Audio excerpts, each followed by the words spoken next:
Please join me in welcoming Carey Polis. Thanks so much for having me. This is my first time in Calgary, and it's actually a lot warmer here than it is in New York right now, so never thought that was going to be possible, but here we are. Just out of curiosity, how many of you guys are familiar with Bon Appetit? Can you like everyone, that's awesome. So I'm also curious, obviously we have a magazine. Is there any other way that you guys interact with Bon Appetit? Like any other platform you're familiar that we have? You can just shout it out. Twitter, website, Instagram. Okay, great. That's really helpful. So you kind of know exactly what I do then, which is sort of looking over all of those things. Just a little bit more about me that wasn't covered in the bio. That's me at my wedding a year and a half ago, sitting by myself eating pizza at like 1 a.m, which I think just sort of embodies a lot about me. I was really hungry and I didn't want to talk to people anymore, so yeah. I started kind of in the digital plus food space in 2007, kind of exactly a decade ago. And at that time, I'd say it was kind of still a new notion where if you had a blog that was a little different, it wasn't something that everyone kind of had on the side yet. So I worked for a couple of startup sites that frankly don't exist anymore, but I kind of got in on the ground when things were just starting, which was totally lucky. I think like every other 20-year-old, I wanted to write for The New Yorker and write the next great American novel. But instead, I worked for some websites because they were the only place that would hire me. It ended up being a huge blessing because the digital food landscape has just exploded. And it's been really exciting to see what's happened and all the ways it's changed over the past decade. At Bon Appetit specifically, I've been there for over 3 years now, which in that time I've seen just tremendous change. Like, we did not talk about Snapchat 3 years ago. We really didn't have video at the core of our mission 3 years ago. The exciting thing about being in a digital role is that I feel like every 6 months my job changes, and I don't mean that my title changes or I get a raise, though that would be great. It's just that because digital changes so fast, we have to keep adapting to that, and all of a sudden how I spend my day now is just like not similar to how I spent my day once I started. I'm going to make sure to save about 20 minutes for questions at the end, so we'll definitely have time to talk more. But if I say anything that just doesn't make sense at all, please flag and I'll try to clarify. So what is Bon Appetit in 2017? Our editor-in-chief, Adam Rappaport, I'd say this was probably a year and a half to 2 years ago, kind of told people to stop referring to us as a magazine and to start referring to us as a brand. Obviously, the magazine is still incredibly, incredibly important to our mission, but you probably have half of the staff that isn't working on the magazine anymore because they're working on the website or because they're working on video or they're working on our tablet edition or something else. So while everything coexists, we're just a lot more than we were even just a couple years ago. The challenge with this is that because we have so many platforms, we are kind of using the same content and chopping it up and changing it and putting a different hat on it for all the different platforms we have, which is something that pretty much takes up all my time. And each audience we have on the different platforms are very, very different. So we have to figure out how to take one piece of content, make it work for multiple platforms, and make it work for different audiences. Sometimes I think we do that really well, and sometimes we don't because it's hard, it's a challenge. So for the magazine, the core readership tends to be a relatively high income, kind of more middle-aged adults. It's a mix of people that live in cities and don't, but they do tend to be older just based on other magazine trends. You don't have a ton of young people subscribing to magazines the same way. Our website, however, skews more millennial female. So it's a younger crowd. It's not exclusively female, but we know it's a little bit more that way. So already that's a different way of writing than it is for the magazine, which is something that we care a lot about. Now, this year, we have this new initiative where not only do we have a website, but we're going to create verticals and basically launch new websites. So in late January, we launched our first one, which is called Healthyish. And that's actually even more millennial female focused, and it's our approach to healthy plus food, but the Bon Appetit way, which I'd say is what we believe means that healthy food still has to absolutely be delicious. No dry kale salads, no quinoa with no fat in it. It just doesn't taste good. So that's kind of attempt number one to grow our brand, because even though we have all these platforms, we still feel like we need to keep growing and growing and growing. We're also launching something later this year that's going to appeal to even a younger consumer, that's going to simplify recipes a little bit. So that's another website we have coming. That's another audience. We had the idea 2 years ago to launch a podcast. It was kind of, I think we launched it right when, I'm sure many of you guys have listened to Serial, the This American Life offshoot. I'm seeing a lot of nods here. We launched it coincidentally, just kind of a good luck time, right when Serial came out.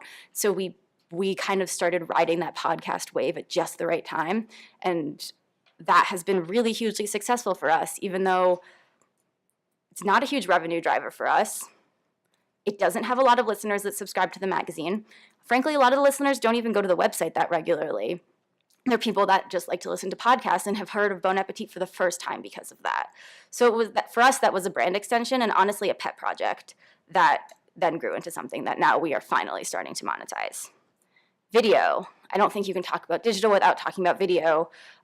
We've found that we have video that lives in several different platforms. We have it living on our website, we have it living on other people's websites, and we have it living on YouTube. YouTube is right now where we're growing the fastest, and that audience definitely doesn't interact with Bon Appetit in other ways. Just by the way they're commenting and the way they're engaging with us, we can tell this is their one entree into Bon Appetit. And then, of course, we have social media. Each social media platform are different people. Our Facebook audience is a little bit older than our Instagram audience. Our Twitter audience tend to be people that are pretty media savvy and use Twitter kind of as a way to stay up with media. So we have to take into account essentially all of this when we're talking about how to create stuff. We're not one size fits all. We've tried that for a while, where we used to just take stuff from the magazine and slap it on the website. Turns out that doesn't work very well. I'm sure you guys have all tried that in various ways. So this is what we're constantly trying to tweak and improve. The one thing that it doesn't matter what platform we're on, however, is that we need to stay true to our core mission. And our core mission is to provide service to the readers. We want to help people become better cooks, go out to eat at great places, and generally just have a better relationship with food, no matter what your relationship is. If you want to have takeout every night of the week, we're not going to tell you not to do that, but hopefully we can tell you some really great places to order from or what kind of dishes you should be ordering. If you cook every night, great. We want to be the place that you go to for recipes. If you go out to eat every night, the same thing. We want to be your guide for where to eat. Because of that, we care a lot about authority. And that matters a lot, I think, especially in a digital landscape, which is frankly completely saturated with food content. I sign on to Facebook every day, and I have all of these aunts of mine that love sharing food content, even though I frankly didn't even know they were into food. I'm sure you've noticed that too if you guys are on Facebook. And the recipes they're sharing, sometimes I'll click through and realize there's no way it's going to work because of the way the instructions are written or how the ingredients are written. If we ever did that, we would really, really, really be upset about it. Like, we have a test kitchen, which is involved in testing recipes over and over and over again until they work. We want to be a brand associated with something that matters, like that you can go to us, not because it's just a place to find a roast chicken recipe, but because this roast chicken recipe will work tonight and next week and the week after that. Because of that, it's hard at the same time when the internet feels like you need to always be creating content. We can't always produce at the same rate that other sites do because we do test our recipes. We do go through a pretty intense editing process. And as a result, we kind of have to balance the fact that we need stuff that goes live on the internet every day or on our Twitter feed or on our Facebook feed that's like every hour, with the fact that we also want people to care about what we're writing. So does it mean we never do low-hanging fruit stuff online? Frankly, I'm not going to say that. Of course, search, like how people are searching for you in Google or on search engines, are a huge part of our traffic, and we need to take that into account. So did a bunch of my staff today spend a lot of time making sure that all of our Easter recipes were optimized. And what I mean by optimized is have keywords that people are probably using in Google, make sure that everything has the right tags. Like, yeah, that was how a lot of my staff spent their day today. But at the same time, at least we know that those Easter recipes are good and valuable and that people are going to traffic in the right places. So it's always a balance of essentially doing it all. Big thing here is how we turn print to digital. The photo I have here is a lovely seed in the Sicilian countryside from, I think, one of last summer's issue. It was this beautiful story with beautiful recipes of this group of women cooking in Sicily. Like as a magazine feature, it was beautiful. It was full-page spreads. It was really, really lovely. As a digital package, it totally bombed. And when I say bombed, what I mean is we didn't get any traffic from it.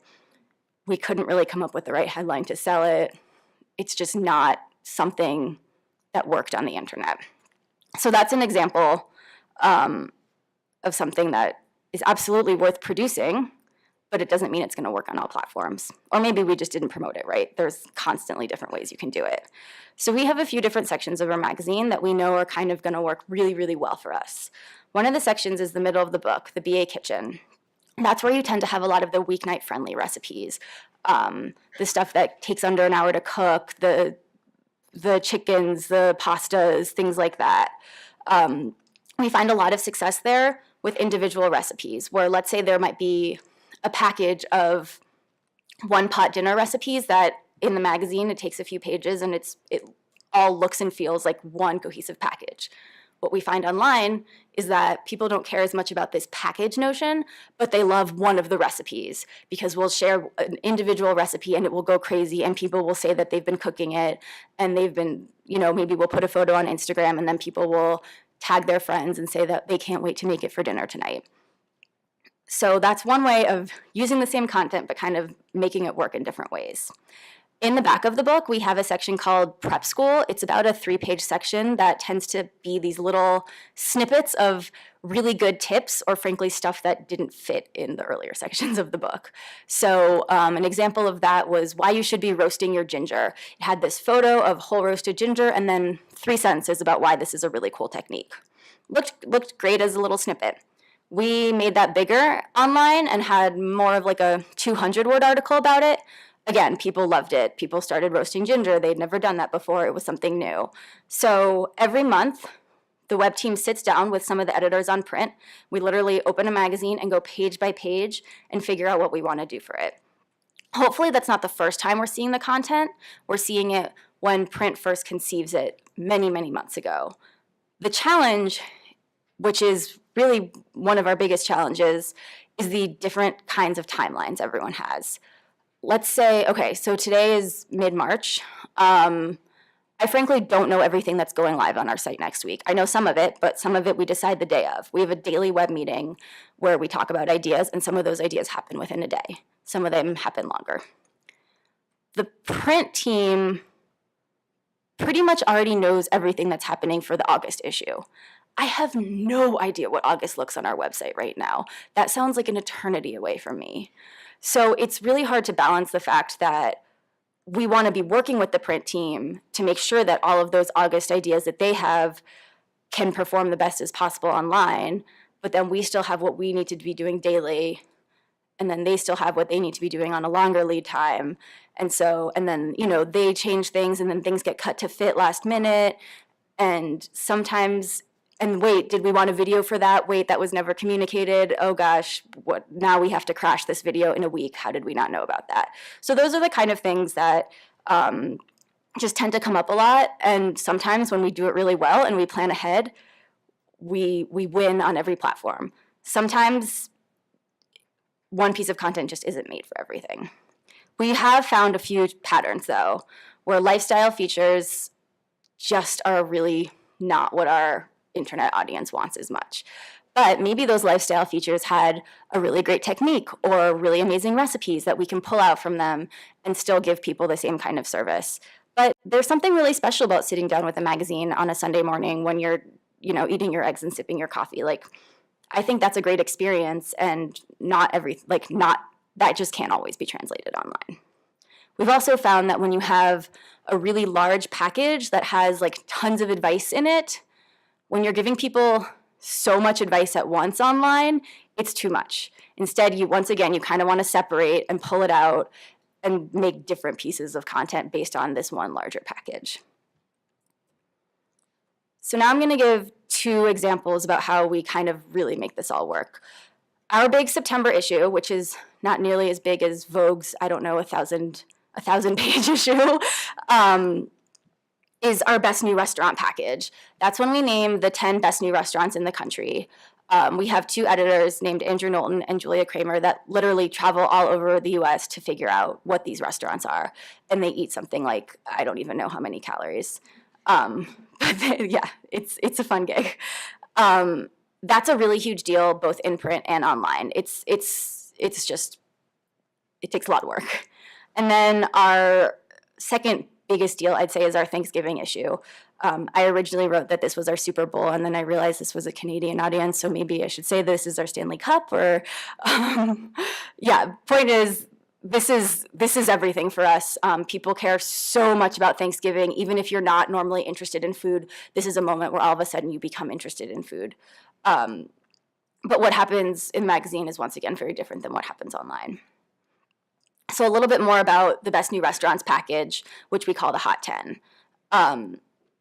It takes an insane amount of research because not only is it going out to all these restaurants and eating a ton of delicious food, but then there's just a lot of fact-checking because there's also so many other pieces to this magazine. We talk about the 25 restaurant trends. We talk about, like, just anything happening in the state of dining is kind of what goes into this issue. Once again, this has always taken up the entire well for us. So that means that each restaurant, the photos need to have a different look and feel. It needs to have a different kind of story to tell. Maybe our number 1 restaurant has a really long essay, but a number 2 story is really just about the restaurant design. And our number 3 restaurant is about the chef and how he's using a really interesting protein or something like that. So there's different angles to everything that happens in each restaurant.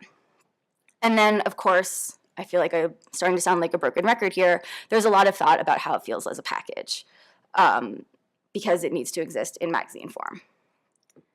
When you get to digital, it's a whole different beast. First of all, this is one of our biggest traffic moments of the year. So we need to be really careful to make sure that we're getting as much traffic as possible. Why do we care about traffic? Well, 1, that's sort of the big tool that we're getting measured against. If our traffic goes up, that's great. I keep my job. If all of a sudden our traffic dips, I feel like I get an email from someone that I don't even know personally, and like I don't want to have that conversation. That's also because traffic is tied to revenue, right? The more traffic you get, the more people want to buy ads. In the digital space, it's just, yes, I'm an editor, but it's also impossible to ignore the revenue angle. Like I do, communicate with our publishing side because they need to know when we're doing these big packages so they can sell it, and they need to know what kind of features we're doing so they can find interested sponsors and things like that. So what we've done online is, while the magazine comes out on one specific day, we've kind of stretched this whole Hot 10 idea to take about the course of a month. So 2 weeks before the Hot 10 is announced, we announce the top 50 best new restaurants. That is almost, for us, bigger than the Hot 10 because you really see a lot of smaller cities get super excited that they were included. You can probably assume there's one restaurant on New York on the list. You can probably assume there's something from Los Angeles, Chicago, San Francisco. But when you have smaller cities that aren't known as food destinations make the top 50 list, they are so excited because it's really a point of pride for them. And it's a really, really nice feeling on our end when we see all the tweets coming in about how, I think we had someone from Jackson, Mississippi a couple years ago, and like they just got so psyched. Even a place like Detroit, Michigan, really, really excited. So we love to kind of spread the good food world all around the country. That's not the only thing we do, though. We also do superlatives. What I mean by superlatives is we name kind of best of dishes. The image here are what we called the best dessert. They were donuts that were in Asheville, North Carolina this year at this place called, I think it was called Whole. which makes sense. That's something that Asheville loved. We did a video to go along with that. That wasn't even in the magazine, but it was a really great extension of what was happening in the magazine. Each year we talk about, similar to how the magazine always wants the well to look different year after year, we need to have enhanced tech features year after year. This usually requires months of our tech team to build out. So we start having these conversations basically now for an August launch. What do we want to emphasize this year? What do we want to change about the user experience?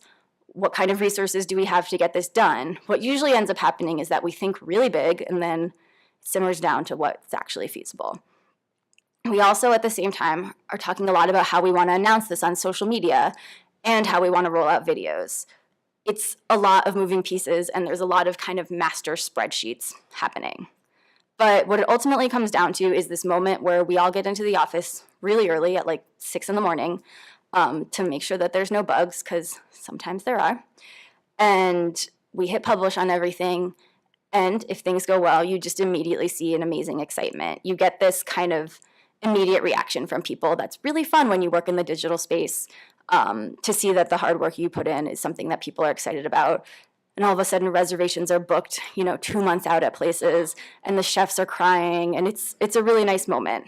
But that doesn't mean that it takes a lot of work to get it right. And I think every year, I've done 3 of these launches now, we get it better and better, but there's always something that goes wrong, and sometimes it's hard to fix. A couple of years ago, the press release went out with the wrong link, and so hundreds of people were clicking on a link that didn't send them to the right thing. It took us a couple hours to realize that. We had to redirect stuff, and we lost a lot of traffic. That's okay, but then there's other things attached to that where you have to figure out why and things like that. So the great thing is that working for Bon Appetit, there's a ton of buy-in to what we do digitally. One of the hardest things is, I think for some brands, the transition from print to digital has been tough because maybe they just took too long, or they're still really, really focused on the print product, which makes sense. If that's what's bringing you money, that's amazing. At this point, digital is bringing in a lot of money as well as print for us, so we really try to focus on both. What we've learned from the Hot 10 program is that it's really, really, really important to figure out a timeline that works well for everyone. As soon as Julia and Andrew have their list of the 10 restaurants, like, the digital team needs to know it at the same moment the print team does, because we can think about what we want to do video on. We can think about different ways to explore stories when the print team is focusing on exactly what those stories are going to be. And also, it's important for us to strategize on this like big splash moment. Some things we do are a long game, meaning that we're planning, and we'll get to that with Thanksgiving, we're planning to see kind of a steady increase of traffic over time. It's kind of all about this one moment. How do you get people really excited for this at that exact moment? I'm sure you guys have seen way too many top 10 or top 50 lists going on the internet. They're impossible to ignore, and a lot of them aren't good. We want to figure out how to make people click on ours because it is good. It took us a lot of money to figure this out, and it's, I think, probably the most well-researched restaurant list you're going to find in the US in terms of what's happening now for dining. But that story is really hard to share when most people are so overwhelmed with, oh, great, another top 10 list of restaurants. Like, why do I care? Once again, that goes back to our core mission of just always being a brand associated with authority. Through the writing we have, through the tech features, I think it all shows that this was a list that we spent time on. So that's Hot 10. Thanksgiving is like a whole other plan. So the thing about Thanksgiving is that people don't really want anything different. You kind of want the same mashed potatoes you have every year. Maybe you have Brussels sprouts, but they're probably the same. If you have sweet potatoes, they're probably the same year after year, and you kind of look forward to that familiarity. We can't publish a magazine with the same recipes every year. And we also can't publish a website that just repeats everything over and over. So the print team really struggles with creating something new every year, and making it look different. it's really hard to photograph a turkey and make it look good. So that's an image from a couple years ago. I also brought some copies of last year's. It's a turkey. It looks like a turkey. It's nicely shot. I'm sure they spent a lot of money on the food styling, but it's still a turkey. I have several copies of this, by the way. If you guys want to go over after the fact, I can kind of walk you guys through in a little bit more detail how we do things differently from magazine versus digital. So yeah, that's a challenge. That's a challenge specifically for print, is how to make Thanksgiving feel new when it just happens over and over again and people don't always want the same thing. The good thing is actually for digital, because people want the same thing, it still exists on the website, even if it's from 10 years ago. So we have a completely different strategy here than we do for Hot 10.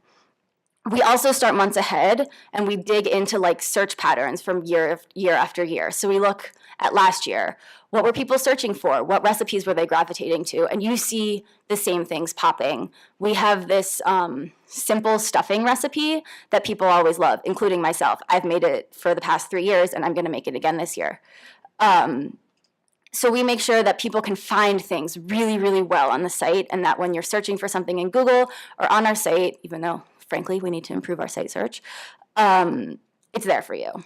Same thing on social. We actually do have a lot of viral Thanksgiving moments because, once again, it's a time where people that aren't into food suddenly become into food. So we do a lot of video. We do a lot of Facebook video. We usually have 1 or 2 new recipes that do take off. We'll often find that people are willing to experiment with dessert. We had this cranberry lime pie this year that people loved. It was really, really, really good. Or a couple of years ago, we told people to spatchcock their turkey, which, if you're not familiar with that term, it basically means removing the backbone and having the turkey lay flat so it cooks faster. And people went crazy for the notion that there's a new way to cook your turkey. It's not new, it's just it wasn't as common. So between a combination of looking at search patterns and looking at social patterns and just looking at overall traffic, we get a sense of what people want. The other notion is that people freak out about Thanksgiving. They are so stressed out. And we want to be a resource to tell everyone to calm down a little. It's going to be okay. It's just one dinner. And here's how you can make it easy. So we try to offer just a lot of tips. How to make the turkey, how to make the mashed potatoes. Maybe that's in video form. Maybe that's in a lot of different ways. But once again, we just want to be a resource where people can trust. We had people call into our podcast this year, and we made it clear that like no question was too dumb, to understand how to, maybe it's people cooking for the first time. We want to help people get there. Interestingly enough, though, that's also, of course, the motivation for everyone on staff. We had a package this year called the 36-hour Thanksgiving, and the idea was that you don't really need to prep for Thanksgiving weeks in advance. You can literally do everything, including the grocery shopping, just starting 36 hours ahead of time. It was this great package online, and our test kitchen and the editor worked so hard on it because they were timing everything out and making sure that it really worked. When we ran the same thing online, we also worked hard making sure everything looked good and that we were really keeping the ethos with the print product. And people didn't care as much because people weren't searching, how do I have a 36-hour Thanksgiving? They were searching, how do I make stuffing? How do I make mashed potatoes? So not everything is going to be a success. So sometimes, I say you have to kill your darlings. When I say kill, they still live on our site. We don't actually kill anything. But we do plan to make sure that, what we're sharing on our Facebook feed, which is our biggest social platform for traffic, is stuff that we know people are going to respond to. And we also just hear from people a lot about what recipes they've been cooking, and that's really valuable for us to understand what we should and shouldn't be promoting. But this is a long game.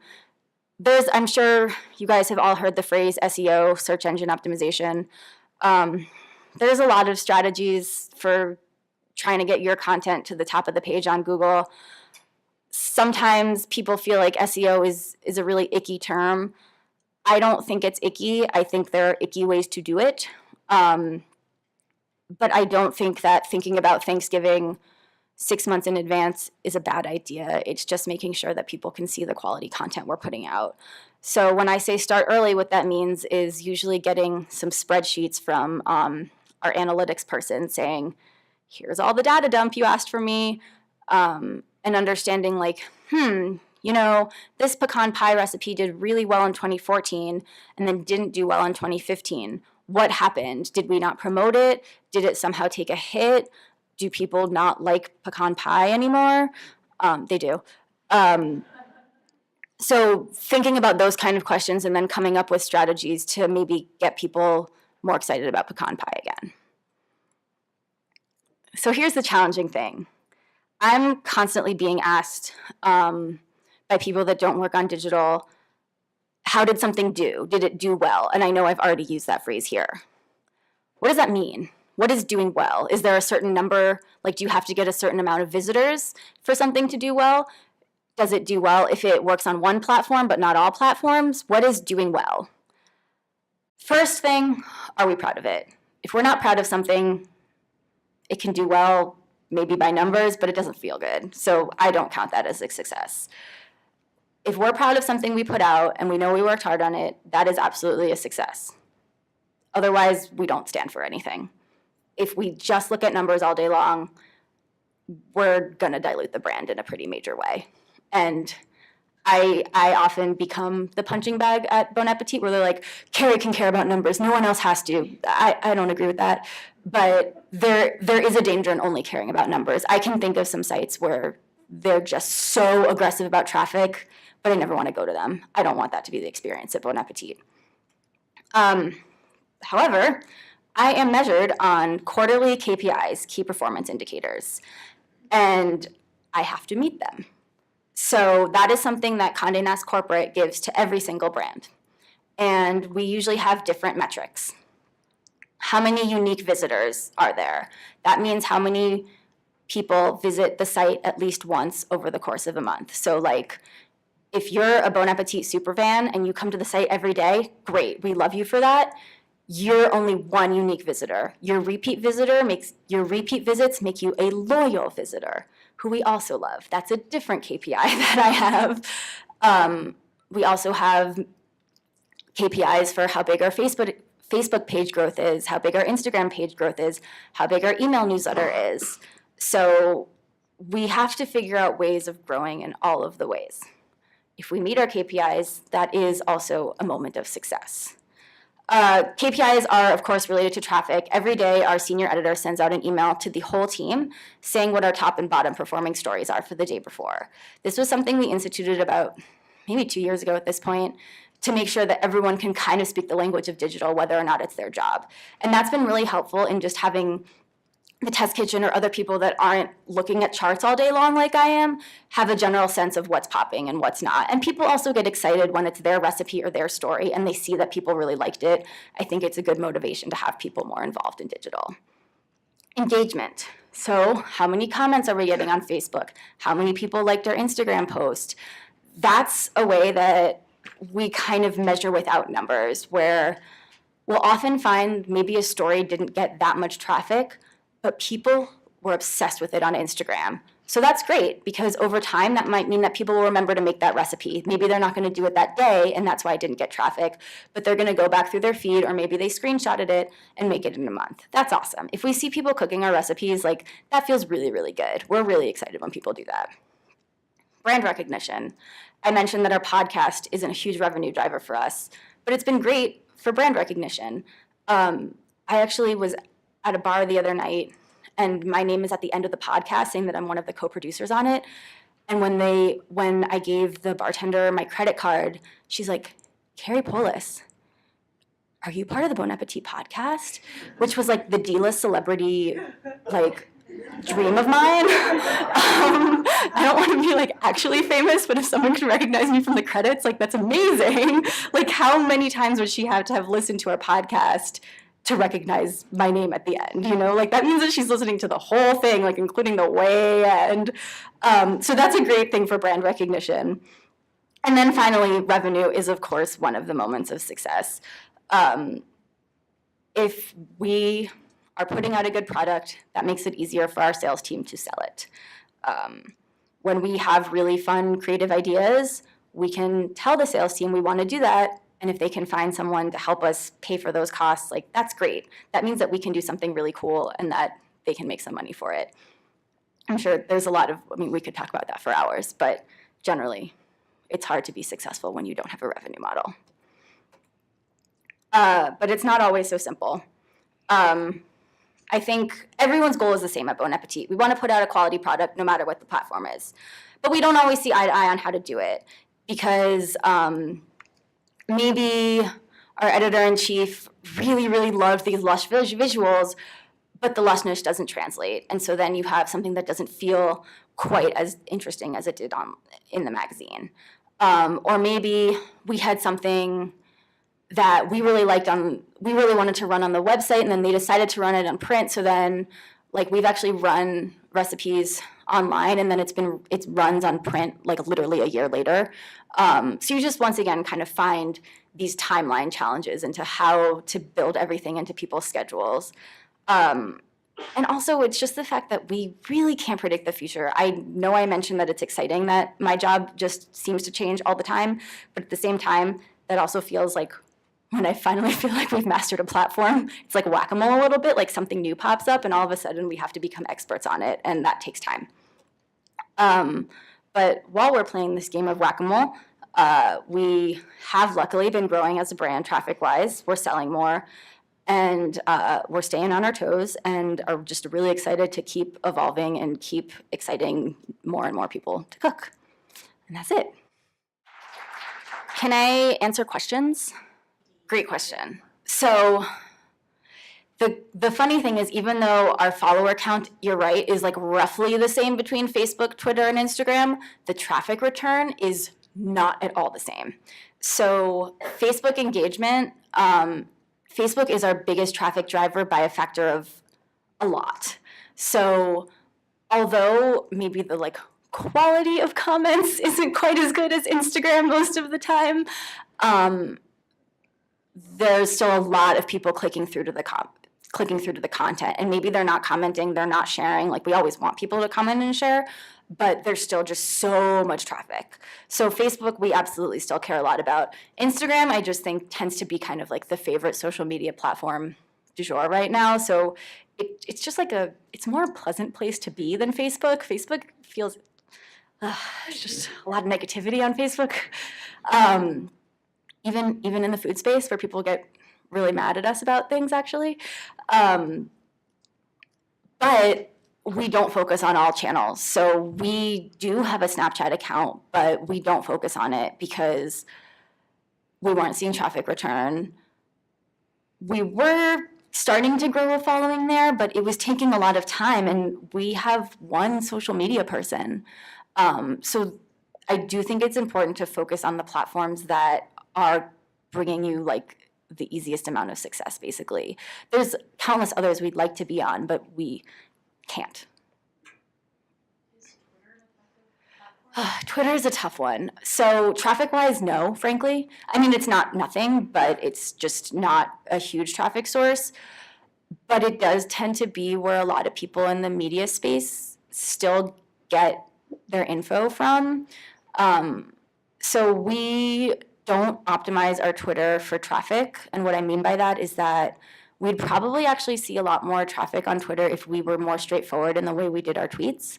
But instead, we like to be kind of funny and tongue-in-cheek and a little bit dorky sometimes. There's a lot of food puns happening on our Twitter feed, a lot. Because for us, it's kind of another tool for brand recognition, where we do hear from people that they love our Twitter feed. So that's fun. I think that shows who we are as people and as a brand. But in terms of traffic, it's actually not very valuable. We'll see more usually from Pinterest than Twitter. Also, our editor-in-chief just really loves Twitter, so we can't just totally ignore it. Yeah, in the back. For engagement, we don't actually look at a ton of numbers. It's a lot of anecdotal stuff, to be honest, which I don't know how helpful that could, that also has its pluses and minuses. We do look at how many people click through when we have a link on an Instagram, and we do look at comments for Instagram.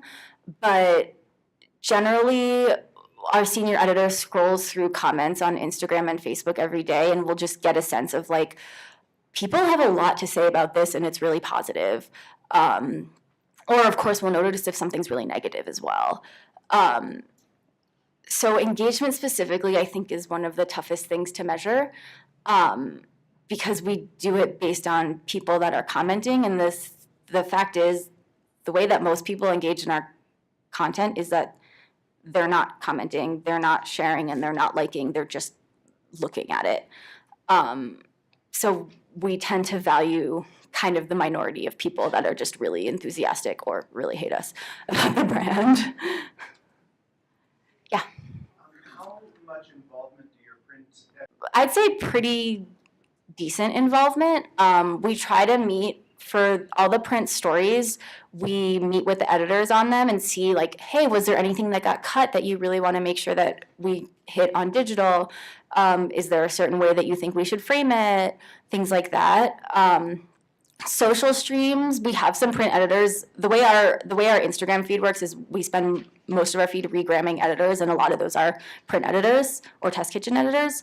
There's also several people at this point that have hybrid roles where they're kind of like half digital, half print.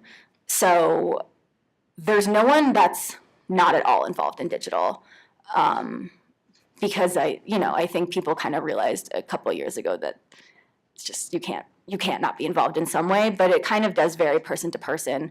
Like maybe someone's on our podcast pretty frequently, but like doesn't do a lot of writing for the site, or someone else is like really into our newsletter program, so they like help edit it when someone's on vacation or things like that. But there's no like hard and fast rule of how, but we do try to like just match people's interests with what they can help out on, because we'll always take more help. Yeah. Do you find that having stories on all of your different online platforms, do you see any kind of negative effect on newsstand sales or subscription when people can basically access not the exact same story but very similar content online? Great question. No. The overlap between our print audience and our digital audience, I don't remember the exact percentage, but it is small. So we actually sort of see the opposite sometimes, where we'll get emails from people that listen to our podcast saying, I just subscribed for the first time because I heard that you guys had this special, ridiculously cheap $6 offer or something like that. I do think there's something really valuable, as I mentioned, in still sitting down with a magazine. And I know you can get that content on our website, but some of it still feels better to read in the magazine. And I think other stuff feels better online. So our magazine isn't very expensive at this point, and I think if people are just searching for recipes, like, okay, yeah, we do have all of those online, but if you want a richer experience, I still think it's valuable to have both, and we haven't seen a drop off. Like if you're about to go on a plane, like you still probably want to pick up the magazine, So then as a follow-up, do you delay the online content until after the magazine comes out? Yes and no. We run all the recipes the same day that the magazine hits newsstands because, it sounds like kind of a lame operational thing, but like the tablet goes online at the same time and they need the URLs to make it work, and so fine. But the content we space out over the course of 2 to 3 weeks. One, that's also just smarter for our traffic. If we all of a sudden had 30 pieces of content one day, like we couldn't keep up with that workload and our traffic would be super skewed. So we'll strategize, like if there's a really big piece in the magazine, sometimes we'll want that online because that way it can go out in press releases and stuff. Other things, like when there's holiday-focused stuff, because the magazine usually comes out way ahead of the holiday, we'll hold that until, like there's Easter stuff. We have a new magazine going out on this Tuesday with a ton of Easter stuff. We're going to promote some of that a little later on when people are thinking more about Easter. In the red? So Christmas is also basically from the time that we have our Hot 10 issue in September to Christmas in December. That's our major traffic growth pattern of the year. So November and December are really busy for us. Once we get over Thanksgiving, we go right into Christmas. It's pretty funny, like the way that our traffic works is that, leading up to Thanksgiving, it's getting bigger and bigger. Thanksgiving Day, it's pretty good until about the evening because people aren't searching anymore. Black Friday, the day after Thanksgiving, I never have seen such a steep drop. This happens every year. No one wants to be searching for food content. It's like we should just go dark. Like it's the worst traffic we get all year. But then starting like the day or two after, all of a sudden people are thinking about Christmas. So we have like our Christmas cookie slideshow ready to go before we leave on our Thanksgiving break. And then, yeah, people tend to be searching for that. It's not quite as big as Thanksgiving, but it is a big moment because people are also searching for gift ideas and things like that that we also offer. In terms of multicultural stuff, I think that's something we're trying to get better and better at. This year, we're going to have a Ramadan package online for the first time. It's a really big food holiday, and we've never done anything on it. That was, like, crazy that we haven't before. Yeah, so there's things like that that we just... we're reaching out to specific chefs that definitely observe Ramadan and working on that with them. And I think there's things like that that we just want to keep getting smarter and better about. Bon Appetit has a certain reputation for a certain kind of food, and we want to extend that. Yeah. Are you using anything that you're learning from your analytics to inform future planning for the magazine? Time spent reading? Yeah, we do. It becomes kind of a general thing where, let's say this is a fake example, like we know that broccoli recipes do really well. They don't really, but I don't know why not. Like if the magazine's doing a winter vegetable package, like I could say, hey, by the way, if you want to include broccoli as one of those, like we'd love more broccoli recipes.